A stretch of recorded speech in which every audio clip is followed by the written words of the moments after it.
Good afternoon, and thank you very much, Representative Montgomery. I'm told that snow that Dallas-Houston area may swing over to South Carolina, and people are real excited. How many fools there you think will talk about a white Christmas? Oh. Thank you for this opportunity. I know you do a wonderful job. I enjoy working with Michael Huff on the Commerce Committee, and I appreciate the opportunity. CFSA greatly appreciates the opportunity to sponsor the luncheon and have a few quick remarks. I'd asked Michael what we were supposed to talk about, and I found out later, and I said, well, would you like to hear, should I talk about some Democratic jokes? And he said, no, too many get elected. So, right. Pleasure. I saw Representative Liston Barfield, who's on your board, and was with him and his wife Norma Jean the other night, and thank you for his service. I do want to real briefly tell you, give you a little bit of information about the creation of the Consumer Financial Protection Agency, CFPA, that's going on up here.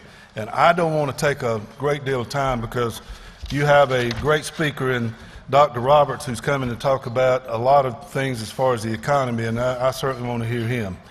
As some of you, and hopefully most of you will know, and I know Michael and all the Michaels, every time I met somebody from ALEC today, it was Michael. Well, hello, Michael. Hey, Michael. Hey, Michael.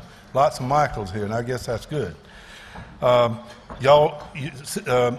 has your website now has the button to push to hear about or learn about the CFPA. As you know, this is supposedly intended to prevent another financial meltdown by consolidating and expanding the oversight of lots of financial institutions that caused last year's economic meltdown: subprime lenders, investment firms, hedge funds, and the too big to fail banks. But, you know, as happens sometimes in the legislative process, I guess especially in Washington, some consumer activist groups and a few members of Congress are using the CFPA as a legislative vehicle to push regulation of every financial service, including non-banking lending, pawn loans, title loans, installment loans, and payday loans that traditionally have been regulated by the states. These current CFPA proposals would give either a single unelected federal czar or 5-member board or commission of civil servants the authority to disregard anything and everything at the state level.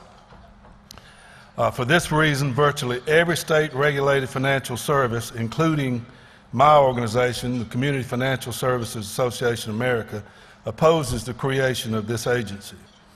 And our fear, and I think I can safely say the fear of all financial institutions, is that the CFPA will get involved in areas of public policy that are traditionally and appropriately within the jurisdiction of the legislative branch.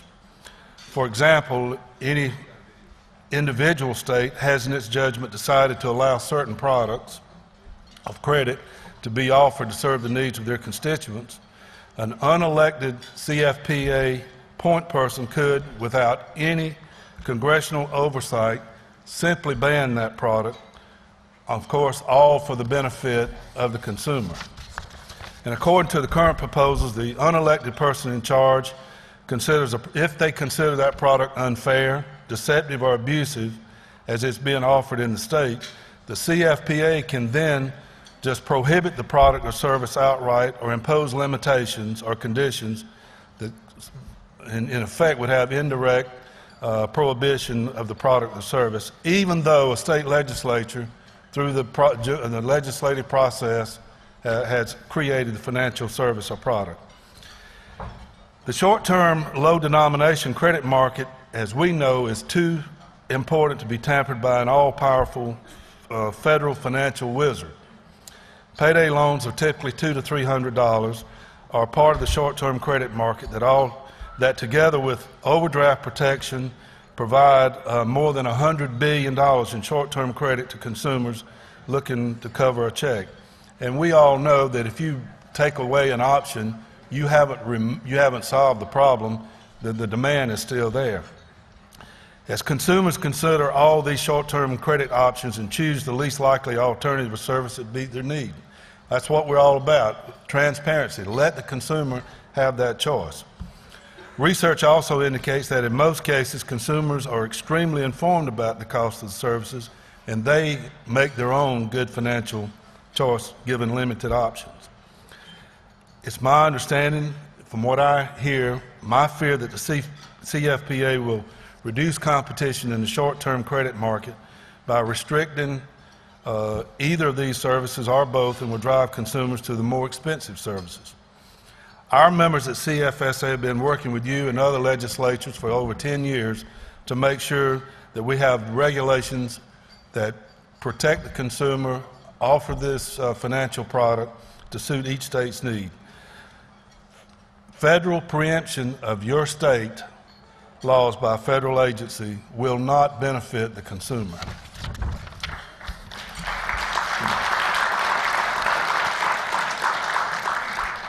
There's always a chance that some form of CFPA will pass through the Congress and signed into law. As you know, right now, the House, I think it's next Wednesday, well, Tuesday it goes to the Rules Committee, and Wednesday it goes to for debate, and it's on the fast track, to say the least. And on the House side, it's all bundled up in one big package, and it's what our fear right now. There's no mention of that ban or specific restriction, but you and I know in the amendment process, anything and everything can happen.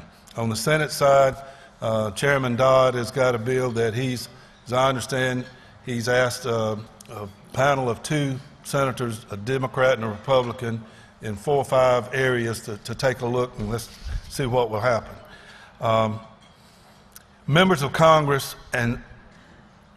are going to be debating this, so I would ask you to please contact your congressional delegations and strongly urge that provisions be added to prevent an appointed CFPA from obtaining this unchecked power to overrule the actions of your state legislature. If you don't, I think you're going to see some problems, and I know you got it on your website.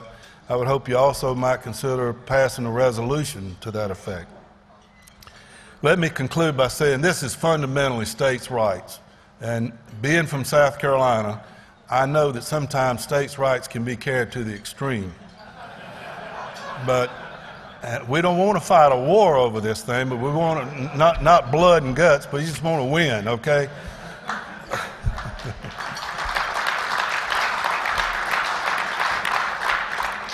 There's never been a federal agency that one size fits all. I know that supposedly this new agency would take from various other agencies, but I don't think you'll ever find that an agency that's created is going to completely go away. I did hear that the Office of Thrift Supervision would no longer be in existence, in some version that it would be folded in. And I know that may be a popular thing for some folks up here talking about czars, but a single Washington, D.C. based financial czar should not be allowed to override decisions that you have deliberated for decades in your House, in your Senate. So I would ask you to please do your part to make sure that your congressional delegation, your constituents know that what sounds good, and it's kind of been under the radar with all the other health care and war and jobs and cap and trade, it's kind of been under the radar. So I would ask you to please be informed, go to your own website, speak to your constituents, especially to your congressional members, and make sure they're fully informed. Now, I tried to do that quickly so you can hear from Dr. Roberts. I don't know exactly how much time I got left, but I think it's like 1 or 2 minutes if there's a quick question. If it's a trick question, I've got a young lady here with me who can answer it. Kara Marshall works with the federal team, and she's an attorney from Ohio, and she's an Ohio State fan, but I don't hold that against her. No questions. Thank you all very much. It's been my pleasure.